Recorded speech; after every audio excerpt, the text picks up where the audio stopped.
Britain tried to stay out of it. Really, they did. But then Germany invaded neutral Belgium on August 4th, 1914, a direct violation of the Treaty of London, signed in 1839, a treaty Britain had pledged to uphold to protect Belgian neutrality. That was the final straw.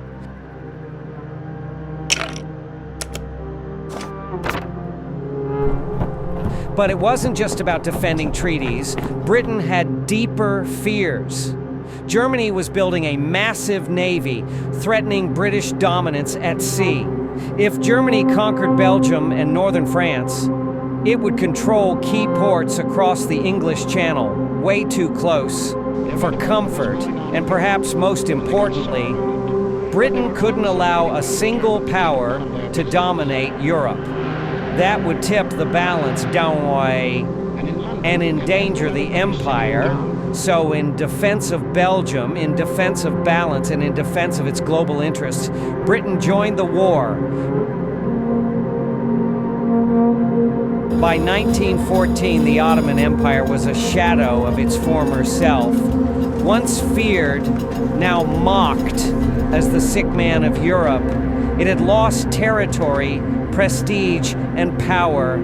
But in the final days before World War I, the Ottomans saw a chance, a gamble to restore their former glory.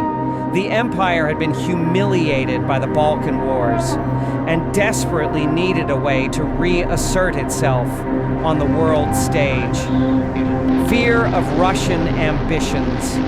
For centuries, Russia had dreamed of seizing Ottoman lands, especially the Bosphorus and Dardanelles. The empire's vital choke points between Europe and Asia. On August 2nd, 1914, they secretly signed a treaty with Germany, though at first they stayed neutral. Then, on October 29th, Ottoman warships attacked Russian ports in the Black Sea. And just like that, Russia's like, "Oh no, you didn't."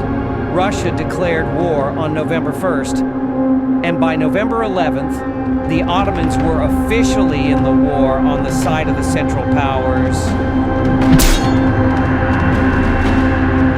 Meanwhile, far from Europe, Japan's got its own agenda. They're watching all this from afar and saying this looks like a good time to grab some real estate.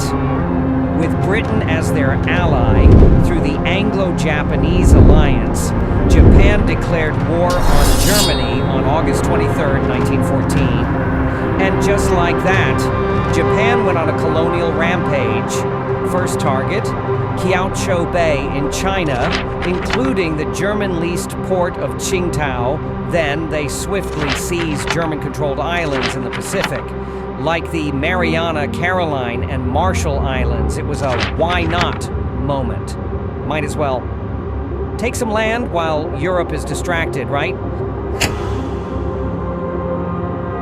Italy had originally joined the Triple Alliance with Germany and Austria-Hungary back in 1882, mostly out of fear.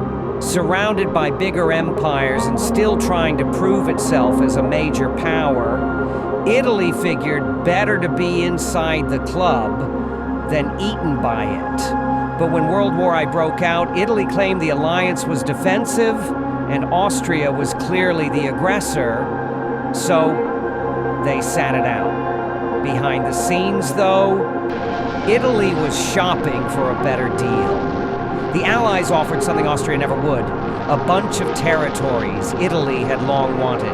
These included South Tyrol, Trentino, Istria, and parts of the Dalmatian coast, all held by Austria-Hungary but claimed by Italian nationalists. With that offer on the table, Italy flipped sides and declared war on Austria-Hungary in May 1915. It wasn't about loyalty, it was about leverage. America stayed out of the war. Why, at first, President Woodrow Wilson wanted peace, and many Americans supported neutrality, especially since the U.S. was home to millions of German Americans who didn't want to fight their ancestral homeland. But Germany wasn't making it easy. Its submarines, U-boat, kept sinking civilian and commercial ships, including the RMS Lusitania in 1915, killing 128 Americans. Things escalated when German U-boats sank U.S. naval vessels in early 1917, breaking all diplomatic rules of the sea. Then came the Zimmermann telegram. Germany secretly offered Mexico a deal: attack the U.S., and they'd help Mexico win back. Texas, Arizona, and New Mexico, that was the last straw. In April 1917, the United States joined the war, not just to protect its ships and borders, but to defend democracy on the world stage.